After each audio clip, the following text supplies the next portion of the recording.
Bonsoir mesdames et messieurs et mesdemoiselles, j'espère que vous allez bien. Incroyable. Le Premier ministre polonais, je ne sais pas ce qui lui traverse par la tête, je ne sais pas exactement. Bon, je crois que la Pologne, lui, il a envie, ce Premier ministre, il a envie que les États-Unis et l'OTAN entrent directement en conflit avec la Russie. Oui. Lui, il ne veut pas qu'on parle de mercenaires, il ne veut pas qu'on parle de troupes pour aller voilà, apporter une garantie de sécurité sur le territoire ukrainien. Il ne veut pas un cessez-le-feu, il ne veut pas l'arrêt de guerre. Le Premier ministre polonais, lui, veut en découdre avec la Russie. Et donc, il fait une déclaration qui incite quand même les États-Unis à ne rien faire dans le sens de la diplomatie et aller frontalement avec la Russie. Mais bon, je dois quand même vous avouer que c'est la Pologne qui assure la présidence tournante européenne. C'était la Hongrie, maintenant c'est le tour de la Pologne. Et donc c'est pourquoi le Premier ministre polonais fait cette déclaration. Bon, il fait une promesse à M. Zelenski, parce que Zelenski était à ses côtés. Mais puisque nous savons que ce sont des simples déclarations, bon, mais quand même ça mérite d'être décortiqué, c'est très important, pour que qu'on sache réellement qui est qui dans ce dossier-là. Voilà. Alors, mesdames et messieurs, la Pologne promet de tout faire pour accélérer l'adhésion de l'Ukraine à l'Union européenne. Ah bon? Waouh! Mais la question qu'il faille se poser à ce niveau-là, est-ce que le président en exercice de l'Union européenne est aussi le patron de l'OTAN? Non. Non. Surtout non.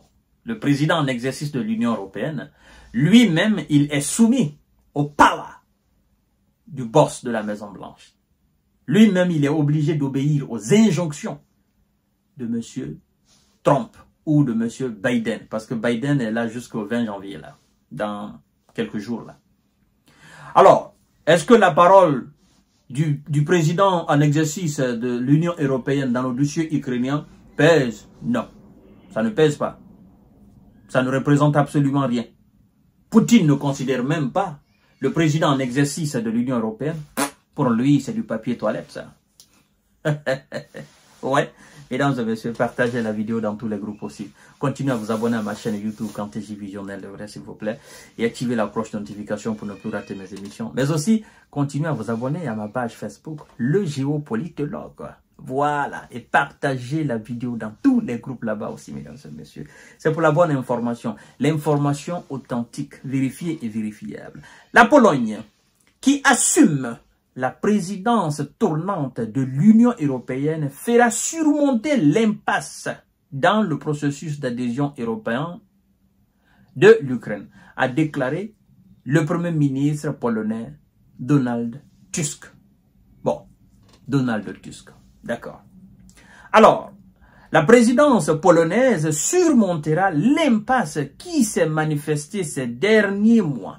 Et nous travaillerons avec l'Ukraine et nos partenaires européens sans condition préalable pour accélérer autant que possible le processus d'adhésion, a déclaré M.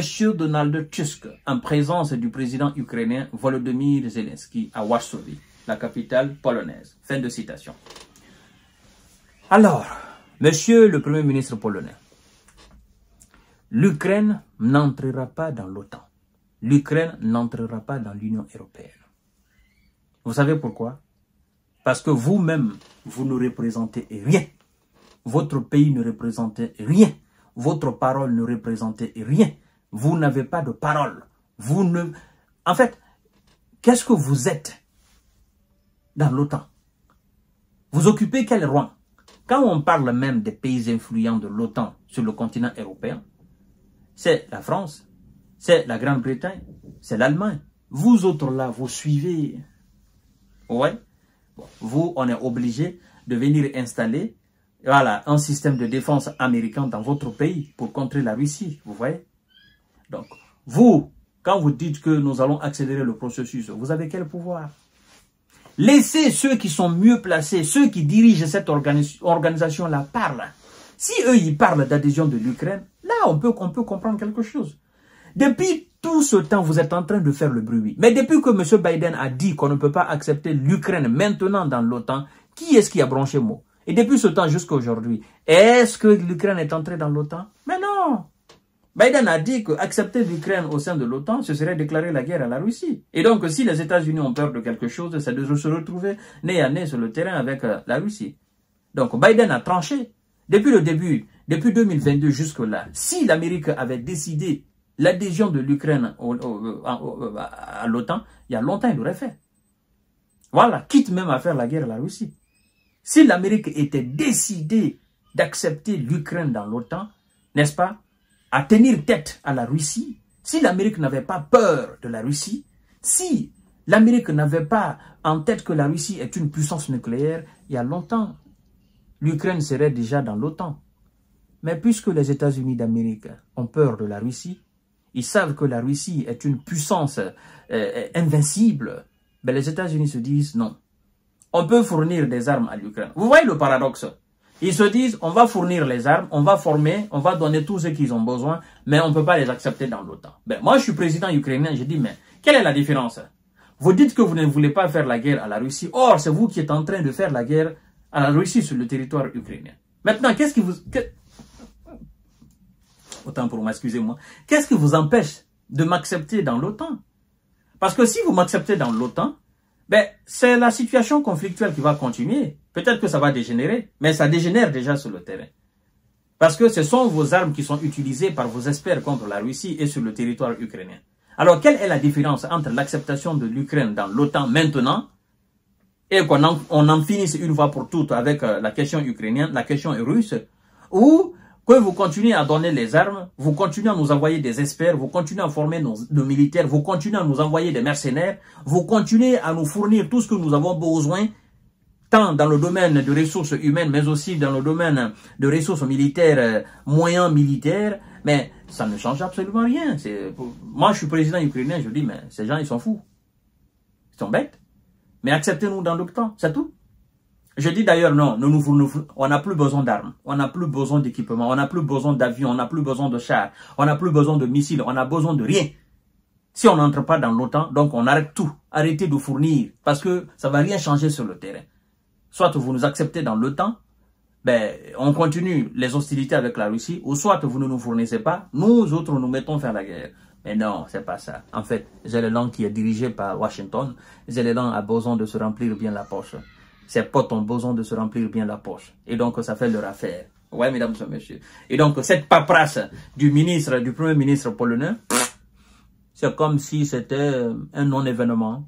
C'est comme s'il n'avait pas parlé. Ouais. D'ailleurs, écoutez, même les médias classiques européens n'ont pas discuté assez de cette déclaration. Parce que ça ne représentait rien.